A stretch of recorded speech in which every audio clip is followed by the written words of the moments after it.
Okay. So the other day, Ohio State defensive coordinator Jim Knowles bolts to Penn State. And what apparently happened, we heard a little bit about this from the girlfriend of Jim Knowles, has posted some things on DMs and social, and talking about how third base Ryan Day, and here's the entire message that so he had a couple of offers, right? He had an offer for $2.75 million a year to stay at Ohio State. He had offers $3 million a year from OU and Notre Dame. Penn State offered the most at $3.1 million a year. And third base Ryan Day said, if you don't take our lowball offer, you can't celebrate with the players, even though I would argue Knowles was a pretty big part of the national championship win, and he can't even celebrate unless he takes an offer under what the market is saying he's worth. I think that's just the height. We already saw what Ryan Day did when Aaron Dunston said she was going to Michigan. It's just an ongoing trend of not exactly being the nicest on the way out. And this is Penn State. This isn't Michigan. This is Penn State. Penn State's not the sworn enemy of Ohio State. I just, for me, I think you let him celebrate with the players, okay? Yeah, it's honestly fucking ridiculous, bro. That's insane that you did not allow the defensive coordinator who helped get a national championship with you to celebrate with the players he coached all year. You don't think, not only did you take that away from him, you took that away from the players. That coach meant something to the players, bro. Like at the end of the day, a lot of these players look at these coaches as father figures or role models or, people who actually give a shit about them, like there's only so many people in your life who will actually care about your well-being. Coaches are one of those people. Okay. Coaches actually care about the player, and to take that away from these kids, man. It just, to me, and like one of the things that was interesting about this dynamic, John, is it's similar to how they approach recruiting. Like, look at how they handled the Quincy Porter situation. He was going to come visit Michigan, and it is pretty confirmed that essentially Ryan Day told him, you come visit Michigan, we're pulling the scholarship offer. It's like, to me, it's a sign of like fucking insecurity, bro. This isn't a negotiation tactic at this point. I mean, like one day I cannot wait for this to bite them in the ass, because to be real, and I know a lot of our fan base is going to agree. I know we have some Buckeyes, so like, look, there's a few of you in the chat. Listen, I got love for you. But man, if you guys start losing, some reality is going to hit, man. And there's just this prideful nature of that damn team where they think they could do no wrong. In my opinion, this is a bad look and a bad move.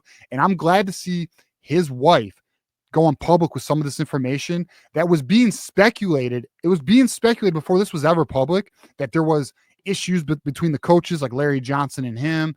There's other turbulence within the program in terms of the coaches and stuff like that. And then what comes out is Ohio State's in a $37 million deficit. So then it makes more sense on that contract situation, right? So then Ohio State's mad at Jim Knowles for not taking less money when he just won a national title, when he just had one of the best defenses in college football. Fucking wild, dude. It's so wild. But you know what? I wouldn't expect less from Ryan Day, bro. I just wouldn't. Now he's got his natty now. He thinks he might have made it. He actually, from third base, he made it to home, which, I mean, good for him. They hit a single and he fucking made it home. I'm happy for him. But at the end of the day, dude, this is a bad look. It's a bad look for that university and program, in my opinion. Now, I think some of the Buckeyes would argue, who cares? I got a natty. It doesn't matter. But I think it's fucking, I don't know. It's interesting, bro. I mean, let's just say this: if the tables were turned, the Buckeyes would run with this in a heartbeat. Yeah. Yeah, the Buckeye, I mean, they would be, Buckeye Scoop would have this as their breaking news topic for maybe 3 days. If Michigan treated an outgoing D coordinator. If you remember when Michigan won its natty and had its celebrations, I mean, half of that staff bolted to the NFL, but they still got to celebrate. I mean, the head coach bolted to the NFL, and half the staff, everybody got to celebrate. There's no hard, Yeah, they should. like they won a natty was won. It's a big deal. It's just not a great look, and it shows maybe some cultural things going on. It is so hard to win a championship at a high school level, a college level, NFL. Mm-hmm. We know this. To take that away from him, man, damn, that's a bad. But here's the reality: Ohio State, they know, and this is true. They're an elite program. They are. I acknowledge they are. You're an elite program, but they just think their shit don't stink, bro. They think they can do no wrong and they can treat people however they want and do whatever the fuck they want, bro. And what's also wild to me, this is a little off topic, but on topic, the Big Ten, Petiti, fucking sucks on these dudes' balls, bro. Like, oh my goodness, dude. Like, it is wild. It's wild. And part of my language for any, underage or but whatever, dude. At the end of the day is what it is. We're going for 5 straight. That program, it's wild, bro. It's just a wild situation. Look, I hope they enjoyed their natty. Their 10-2 regular season, and then their nice little natty run.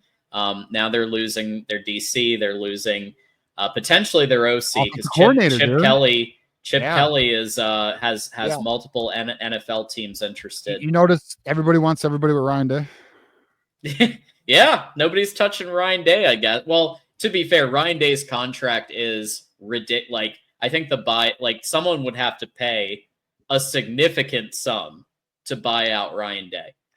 John, you're fucking my narrative up right now, bro. I know, but I know. I'm playing. Hey, listen, we talk shit, but we deal in Cowboys. Facts. I thought Cowboys might give it a shot. Honestly, I mean, never know with Jerry, man. Jerry. Jesus. Hey, Philip, how's them Cowboys, bro? You like your player? Yeah, 35. Yeah, 35. I mean, listen. If somebody really wanted him, 35 mil, they'd do it. Jerry Jones would do it. Jerry would do it. Absolutely. We have a couple more. We appreciate this. We got some more super chats here. GT's backing me up as well. I'm about to put Valentine's decorations on my Christmas tree. That's what I'm. And you know what? And that's what's up. That's what's up. All right. Hey, so let's start a movement. I like it. Let's start a movement. Christmas trees stay up. Now we go to Valentine's Day trees. Then we go to St. Patrick's Day's trees, and we take them down. Or do we go to Easter? Do we go to Easter? Take it to Easter. Chat, you let us know. Let us know. Do we go to Easter? We go to Easter.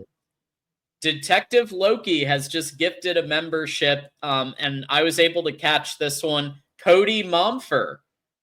Cody Momfer gets 30 free days of those who stay will be champions. I believe Cody was a member in the past as well and has been around a while. So glad to see that Cody will get to be a member again.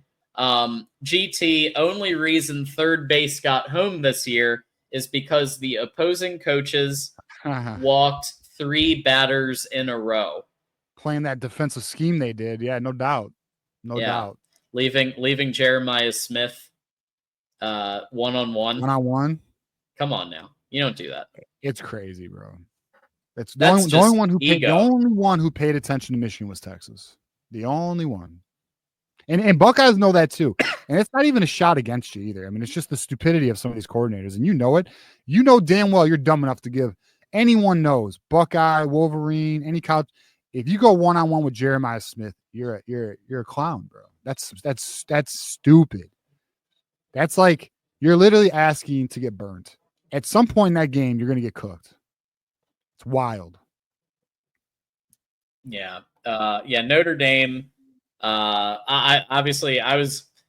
hard to root for Notre Dame because they're a rival too, but I was definitely rooting against Ohio. And look, they almost did it. And that's like, I thought Notre Dame had the physicality to hang with Ohio State. And if they could get past their first half, and just get past their initial wave, then they could pull it off.